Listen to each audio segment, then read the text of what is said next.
आज इथे मी उपवासाची भगर बनवणार आहे उपवासासाठी. तर त्यासाठी तुम्ही तुमच्या चवीनुसार हिरव्या मिरच्या आणि न भाजलेले शेंगदाणे, मिरच्या आणि शेंगदाणे दोन्ही भाजायचे नाही. न भाजताच ते बारीक करून घ्यायचे. मी मिक्सरमधून त्याला बारीक करून घेतलं आहे, पण ते व्यवस्थित बारीक झालेले नाही. तर आपण थोडंसं पाणी टाकून त्याला परत एकदम बारीक करणार आहोत. पाणी टाकून त्याला व्यवस्थित बारीक करून घेऊयात. हे बघा, एकदम व्यवस्थित बारीक झालेलं आहे आपलं वाटण. थोडंसं कढईत आपण ठेवली आहे, त्यात तेल टाकून घेऊयात. ही अगोदरच मी स्वच्छ धुवून घेतलेली, निसून घेतलेली भगर आहे. थोडंसं आपण फोडणी देणार आहोत, पाणी सोडणार आहोत.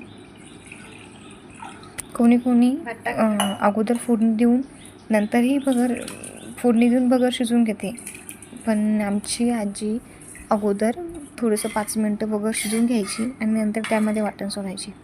आपण 5 मिनटं शिजवून घेऊयात. थोडंसं खालो त्याला 5 मिनटं शिजवून घेतलेली आहे, एकदम नरम झाली आहे. त्यामध्ये आता आपण थोडं हे वाटण सोडूयात.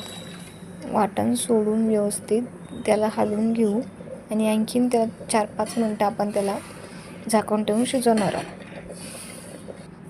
हे बघा, 5 मिनटानंतर हे एकदम व्यवस्थित शिजून तयार झाली आहे. पण त्याला आणखीन व्यवस्थित त्याला सुगंध या व्यवस्थित आणखीन शिजव नरम एकदम होण्यासाठी आपण आणखीन त्याच्यावर झाकण ठेवून त्याला 2 मिनटं वाफेवर होऊ देऊया.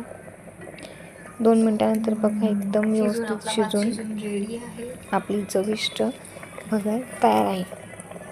तुम्ही तुमच्या घरी उपवासासाठी अशी बनवू शकता.